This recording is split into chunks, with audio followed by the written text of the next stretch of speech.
So this particular section is going to be about insight therapies, and then there's going to be additional sections talking about action therapies. As a reminder, with insight therapies, you're looking to gain insight about the underlying causes of a particular disorder and to kind of get to the root of the issue. We're going to start with the origins of this particular therapeutic approach. And specifically, we're going to talk about the earliest form of insight therapy called psychoanalysis. Now, psychoanalysis is the original therapeutic approach developed by Freud, so the OG insight therapy, as it were. And with this psychoanalysis, basically it emphasizes the revealing of unconscious conflicts, desires, and drives that can be repressed, and once you reveal them, you can better understand what makes someone tick. This goes back to our conversation with personality and the Freudian perspective of personality, which is that the unconscious is the key to what motivates and drives us, and that by understanding the unconscious, we can better understand what a person is struggling with and why. Freud used a variety of techniques when it came to his approach that he developed himself as a result of observation and communicating with his patients. You can say what you will about Freud being unscientific, but he was a keen observer and he tried his best to work with the tools that he had. He felt that dream interpretation was a really important insight into someone's unconscious. In the last unit, I asked you to read a selection where Freud actually analyzed his own dreams, so you can see a little bit more about what that would look like from his perspective. Once again, he would say that dreams contained latent content and symbolic meaning, so that the underlying symbols could be insightful in terms of what was going on in the unconscious. Falling or flying or being stuck somewhere, those would all have deeper meanings according to Freud's interpretation. He would also use other techniques such as free association and resistance. So free association is where you talk in a continual flow of speech, and Freud would take notes about what someone would be saying during this free association in an unfettered, unfiltered sort of way in order to see where their thoughts took them. Resistance is specifically where someone might have trouble talking about something. So if, for example, they spend the entire session talking about their mother, Freud would find it very instructive that they didn't talk at all about their father. If they paused at a word or stumbled over a word, that would be a form of resistance that Freud would read further into as a sign that they might be struggling with that in their unconscious. Transference is a specific process by which the therapist becomes representative of a parental figure, and that relationship becomes transferred over into the therapist-client relationship.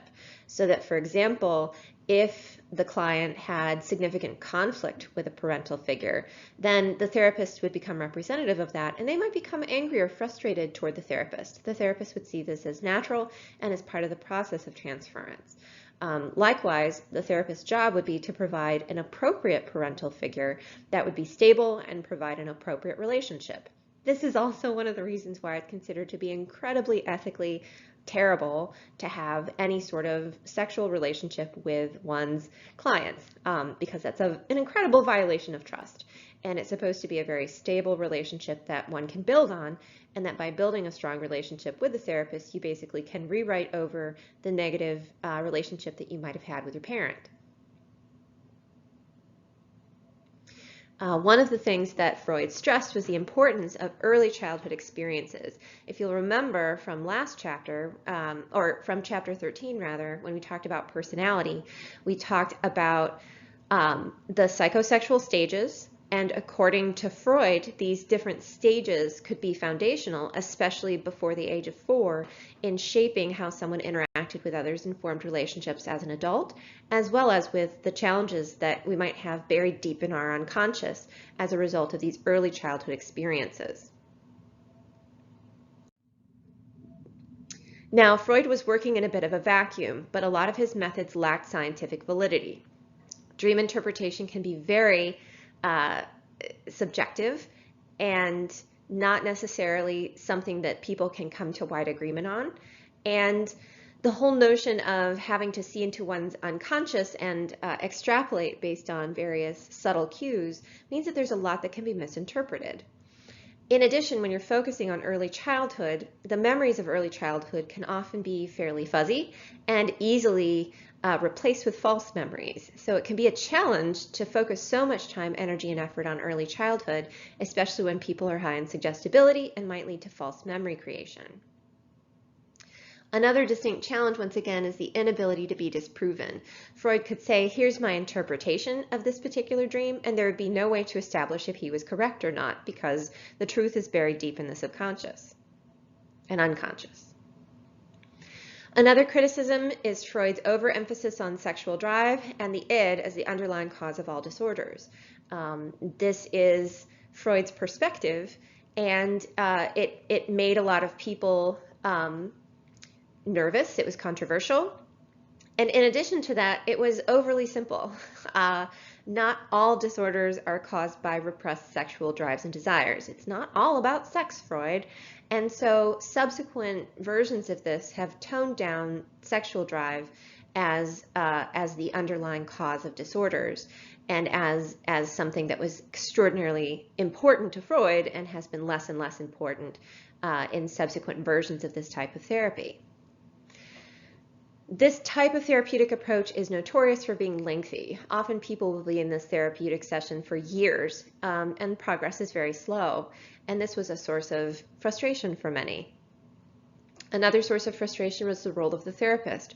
Freud set up a system where the therapist would often be distant and vague and just let the patient talk and write notes about it. And this was something that people found to be a source of frustration, and they felt as though there was very little progress being made. Some people get a lot out of this type of therapeutic approach, but for many it's frustrating and they felt disconnected from the therapist. So psychodynamic therapy is our more modern version of psychoanalysis. The original psychoanalysis model developed by Freud has undergone some shifts in order to modernize it. And once again, we call that modern version psychodynamic therapy. Psychodynamic therapy sounds very similar to psychoanalysis, so just make sure that you distinguish between the two.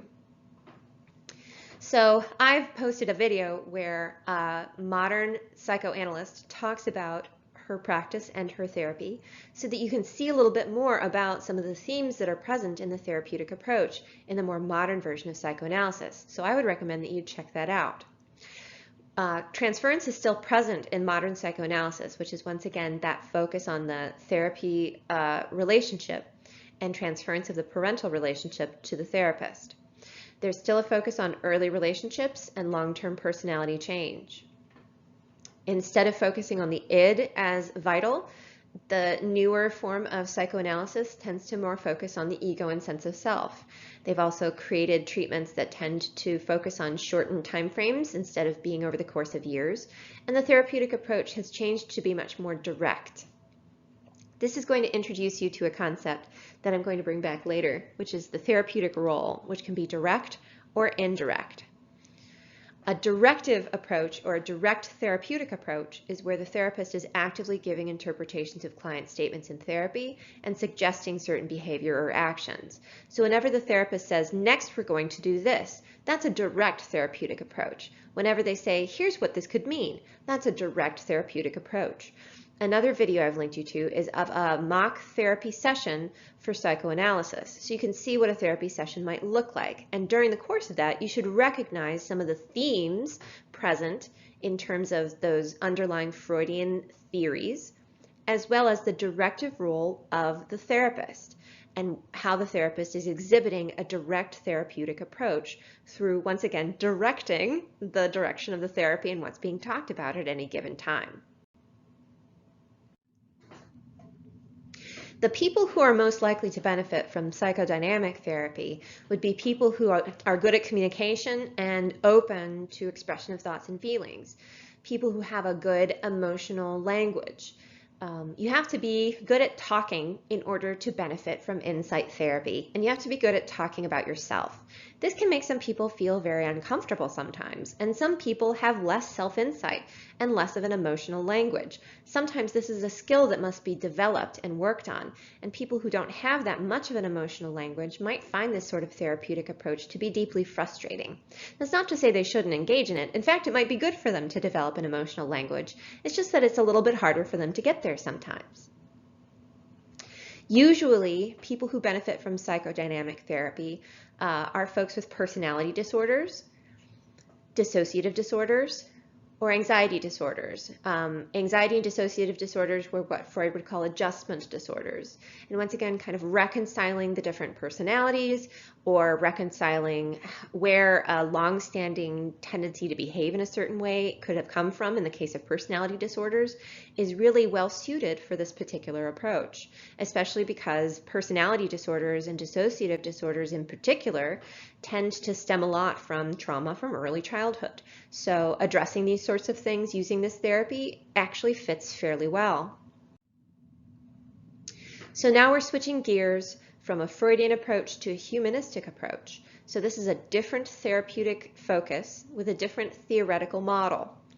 So the humanistic approach was developed as a counterpoint to the psychodynamic model, as a different way to have a therapeutic relationship.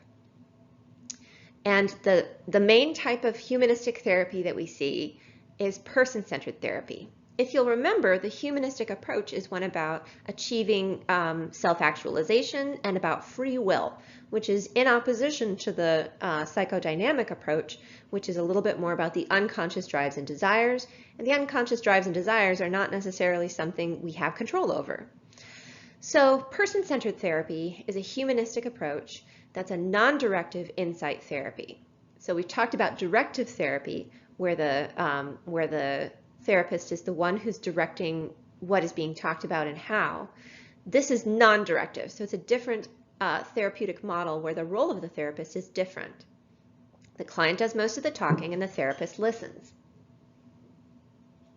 Carl Rogers was the one who developed this therapeutic approach, and I'm going to show you a video of a session with Carl Rogers and a client, and you can go ahead and explore a little bit more about some of the methods and techniques we're going to be talking about, as well as this non-directive approach, which is a very distinct therapeutic approach. And I want to make sure that you can recognize his non-directive approach in the session that you're going to look at. Oh, yes, I know. So one of the things that this therapeutic approach does is it attempts to reconcile any distinction between the real self and the ideal self. So the ideal self is what we're aiming for, our goals, what we're looking to achieve, and our real self is our reality. And sometimes when there's a distinct gap between those things, it can lead to a feeling of inadequacy, frustration, and so on. So to come back to this non-directive approach, the therapist remains relatively neutral and does not interpret or take direct action with regard to the client. So this notion of neutrality means that the therapist's job is not to say what something means, but to allow the client to come to their own conclusions about what something means. So for example, in the therapeutic session I'm going to link you to, at one point, Carl Rogers says, "I can't tell you what to think about this. I wish I could, but I can't." That's a classic example of a non-directive model, where the therapist is not interpreting things, but rather helping to direct the client to achieve a better understanding themselves. There's three key elements of Rogers' therapy. The first is authenticity, which is this notion of being genuine, open, and honest. So in this particular case, the therapist is very clear about how they think and feel in the given situation. And if they are frustrated or hurt or concerned, then they tend to be very open about this. You can see this when Rogers opens the therapeutic session by saying, "I'm not sure if this session will be effective, but I hope that it will." He's attempting to be authentic about his own feelings about this particular therapeutic session and how short it is and whether or not it will work, especially because it's being videotaped and he's not sure how effective that's going to be. The therapist's job is to provide unconditional positive regard.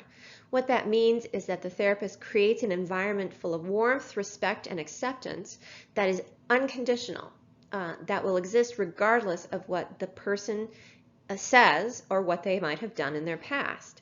So this notion of unconditional positive regard is respect for the person, even though there might be frustration or bafflement or not being able to fully understand why someone might have done something that they had done, or might not have agreed with something that they had done in the past. There's that unconditional positive regard regardless. And there's an attempt at achieving empathy. This was central. So according to Rogers, when someone feels listened to, supported through unconditional and positive regard, and understood via empathy, then that leads to a capacity to change. So the therapist's job is to provide that unconditional positive regard and to attempt to understand the feelings of the client through empathy. And there's various techniques that Rogers developed in order to help with that understanding. The main technique to attempt to achieve understanding is through the process of reflection, where the therapist restates what the client says and their understanding of that, rather than interpreting those statements. So this is a slightly subtle sort of difference, but rather than saying, here's what this means, the therapist might say, is this what you're trying to say? And it's a very subtle difference, but one of them is a restatement and the other one is an interpretation. So when you say, here's what this means, that's an interpretation. When you say, is this what you meant to say? That is a reflection or restatement. You can see how the reflection or restatement is much more non-directive. And once again, when you restate something and you say, here's what I hear you saying, then you're attempting to achieve greater understanding. And if you haven't heard correctly and the client means something else, then they can say, oh no, here's what I actually meant, and you can better understand where they're coming from.